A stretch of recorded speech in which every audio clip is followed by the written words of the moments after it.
तो दोस्तों आज हो गया 6 जुलाई 2020। बिहार समेत देश दुनिया की बड़ी और ताज़ा खबर लेके आए सिर्फ आपके लिए। चलिए फटाफट खबर शुरू करते हैं। उससे पहले अगर चैनल को अब तक सब्सक्राइब ना किया हो तो फटाफट चैनल को अभी सब्सक्राइब कर दे, लाइक कर दे, शेयर कर दे ताकि इसी तरह की खबर आपको हर रोज़ मिल सके। चलिए शुरू करते हैं आज की पहली बड़ी खबर। आज की पहली बड़ी खबर, बिहार विधानसभा में नेता प्रतिपक्ष तेजस्वी यादव ने रविवार को राजद के 24वें स्थापना दिवस पर राजद के 15 साल के शासन के दौरान की गई गलतियों को लेकर एक बार फिर से जनता के बीच माफ़ी मांगी है।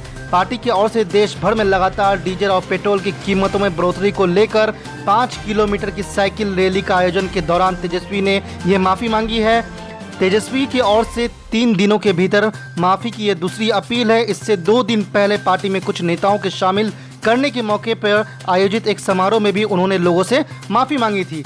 साइकिल रैली के बाद राजद कार्यालय में पार्टी कार्यकर्ताओं को संबोधित करते हुए उन्होंने कहा कि मैं सरकार का हिस्सा नहीं था, लेकिन फिर भी अगर हमारी सरकार ने अपने 15 साल के शासन के दौरान कुछ गलतियां की है तो मैं माफ़ी चाहता हूं। मैं तब बहुत छोटा था और मुझे इसके बारे में ज़्यादा जानकारी नहीं है। अगर कुछ गलतियां हुई है तो लोगों ने हमें 15 साल तक शासन से बाहर रखकर पहले ही दंडित कर दिया है। आज की दूसरी बड़ी खबर, बिहार में 24 घंटे में 403 नए कोरोना संक्रमित मिले हैं और 2 की मौत हो गई है। इसी के साथ राज्य में संक्रमितों की संख्या बढ़कर 11,860 हो गई है। वहीं 2 नए डेथ केस के साथ कोरोना संक्रमित मृतक मरीजों की संख्या 90 हो गई है। स्वास्थ्य विभाग से मिली जानकारी के अनुसार 24 घंटे में 277 संक्रमित मरीजों के साथ अब तक 8,765 संक्रमित मरीज स्वस्थ हो गए हैं। राज्य में अभी 3,004 एक्टिव मरीज हैं, जबकि अब तक राज्य में 2,57,896 सैंपल की जांच की गई है। आज की तीसरी बड़ी खबर, एआईएमआईएम चीफ असदुद्दीन ओवैसी ने कानपुर एनकाउंटर में पुलिस कर्मियों की शहादत को लेकर उत्तर प्रदेश के मुख्यमंत्री योगी आदित्यनाथ की ठोक देंगे पॉलिसी को जिम्मेदार ठहराया है। उन्होंने कहा कि इस घटना की पूरी जिम्मेदारी सीएम योगी आदित्यनाथ की है। उन्होंने ठोक देंगे पॉलिसी के नाम पर लोगों की हत्या शुरू की थी। उन्होंने कहा कि योगी आदित्यनाथ को अपने ठोक देंगे पॉलिसी को बदलना चाहिए। हम बंदूक के बल पर हम देश की राज को नहीं चला सकते। आपको देश को संविधान और कानून के बल पर चलाना होगा। असदुद्दीन ओवैसी ने कहा कि एक अपराधी जिस पर 60 मामला दर्ज किए गए हैं और जिसकी जमानत पुलिस और सरकार ने रद्द नहीं की थी, उसने इन सभी पुलिस अधिकारियों की हत्या की है। इसके बाद उन्होंने कहा कि सीएम योगी आदित्यनाथ को यह भरोसा दिलाना होगा कि विकास दुबे को गिरफ्तार किया जाना चाहिए, ना कि एनकाउंटर के नाम पर उसकी हत्या करनी चाहिए। ऑल इंडिया मजलिस इत्तेहादुल मुस्लिमीन के चीफ ने कहा एक स्पेशल फोर्स का गठन किया जाना चाहिए और योगी आदित्यनाथ की अगुवाई वाली सरकार को ये सुनिश्चित करना चाहिए कि इस अपराधी को इन बहादुर पुलिस अधिकारियों की हत्या के लिए दोषी ठहराया जाएगा और सबसे कड़ी सजा दिलाई जाएगी, तभी ये लोकतंत्र और संविधान की जीत होगी। उन्होंने आगे कहा कि अगर सरकार विकास दुबे को गिरफ्तार करने की जगह उसका इनकाउंटर करती है तो सरकार और पुलिस अधिकारियों को मारने वालों में कोई अंतर नहीं रह जाएगा। आज की चौथी बड़ी खबर, बिहार के मुख्यमंत्री और जेडीयू के राष्ट्रीय अध्यक्ष नीतीश कुमार 7 अगस्त को बिहार में अपनी पहली राजनीतिक वर्चुअल रैली को संबोधित करेंगे। जेडीयू ने राष्ट्रीय अध्यक्ष की रैली की तिथि निर्धारित कर ली है। साथ ही इस रैली में दल के कार्यकर्ताओं के साथ ही अधिक से अधिक लोगों को जोड़ने में पार्टी कार्यकर्ता अभी से जुट गए हैं। पार्टी के राष्ट्रीय संगठन महासचिव सह सांसद आरपी सिंह के निर्देश पर शनिवार को जेडीयू के राज्य कार्यालय में सभी क्षेत्रीय पदाधिकारी की बैठक हुई। इस पर यह मंथन हुआ। साथ ही राज्य भर में विधानसभा वार वर्चुअल सम्मेलन की तिथि भी तय की गई है और इसके लिए 4 टीमों का भी गठन किया गया है। आज की 5वीं बड़ी खबर, बिहार इलेक्शन से ठीक पहले बिहार में चुनावी शोर सुनाई देने लगा है। ऐसे वक्त में लालू यादव को बिहार की याद आने लगी है। चारा घोटाले मामले में सजा याफ्ता राजद सुप्रीमो लालू प्रसाद यादव ने झारखंड हाई कोर्ट में याचिका दाखिल कर जमानत देने की गुहार लगाई है। उनकी ओर से चाईबासा कोषागार से अवैध निकासी मामले में जमानत याचिका दाखिल की गई है। याचिका में कहा गया है कि उन्होंने चाईबासा मामले में सीबीआई कोर्ट से मिली सजा की आधी सजा काट ली है, इसलिए उन्हें जमानत की सुविधा प्रदान किए जाना चाहिए। माना जा रहा है कि चुनाव में अपने बेटों की मदद के लिए राजद सुप्रीमो ने यह कदम उठाया है। बिहार में राजनीति अपने उफान पर है। जमानत दाखिल करने पर इस बात का कयास लगाया जा रहा है कि लालू प्रसाद यादव बिहार चुनाव को देखते हुए जेल से बाहर आना चाहते हैं ताकि राजद को चुनाव में कुछ फायदा हो सके।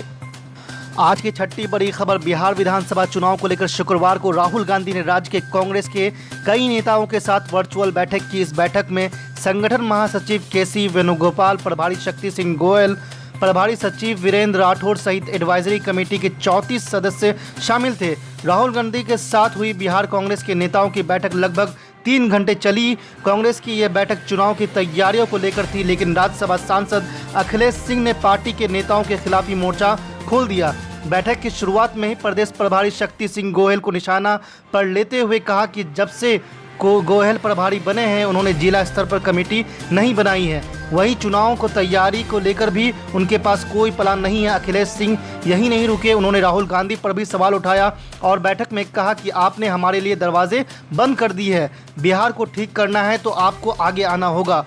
राहुल गांधी ने प्रदेश प्रभारी और सभी वरिष्ठ नेताओं से कहा कि समय रहते महागठबंधन की पार्टी से चर्चा कर सीटों में बंटवारा कर ले ताकि तैयारी करने का मौका मिले।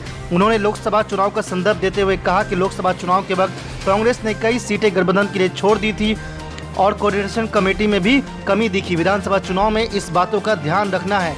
इस बार बिहार विधानसभा का रन वर्चुअल रैली पर लड़ा जाएगा, जिसको लेकर भी बैठक में बातचीत हुई। राहुल गांधी ने प्रदेश के नेताओं को आश्वासन दिया कि वो हर तरह से प्रदेश नेताओं के साथ है। वर्चुअल रैली जमीनी स्तर पर पहुंचने के लिए बिहार दौरा करने को भी राहुल गांधी तैयार दिखे।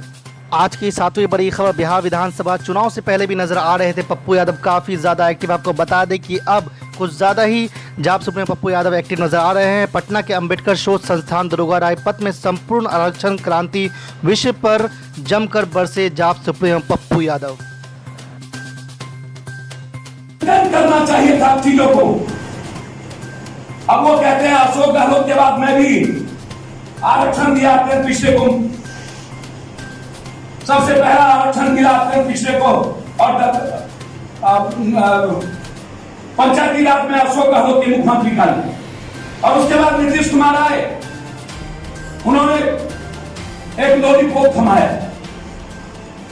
लेकिन जो बेसिक चीज थी, लोकसभा, न्यायपालिका, विधानसभा, सर आज भी नीतीश बाबू और लालू यादव जी की सोच उन सामंतवादी मानसिकता से बाहर नहीं है। वो लोग बिल्कुल झगड़े हुए हैं, वो उसी की बात करते हैं। हाथी के दिखाने के दांत कुछ होता है, खाने का दांत कुछ होता है। ये लोग बात तो करते हैं सामाजिक धारा, सामाजिक न्याय, लेकिन नीतीश कुमार जी जरा बताएंगे ना, इस 15 सालों में सर्विस में, नौकरी में उन्होंने क्या किया, कितने दलित और अत्यंत पिछड़े लोगों को नौकरी मिली।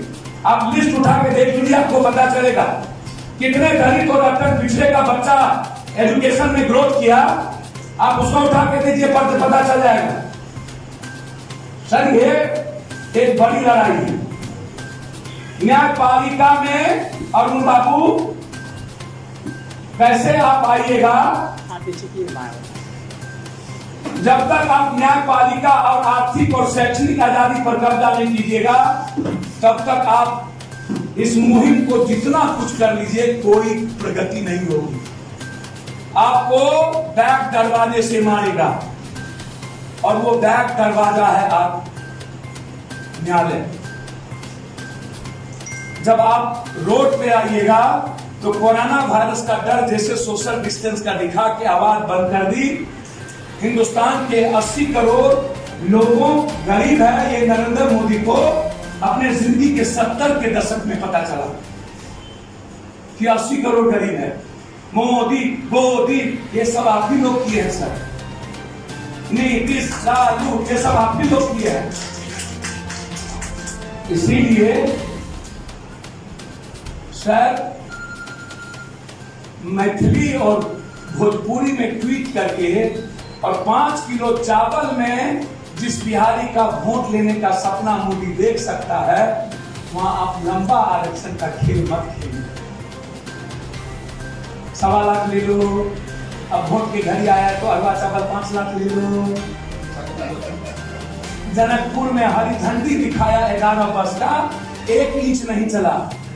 कोई देश का राजा संवेदनहीनता से स्वीकार करे, संवेदना और एक्सप्लॉइटेशन करे कोई देश का राजा इमोशंस के साथ, ये ठीक नहीं है।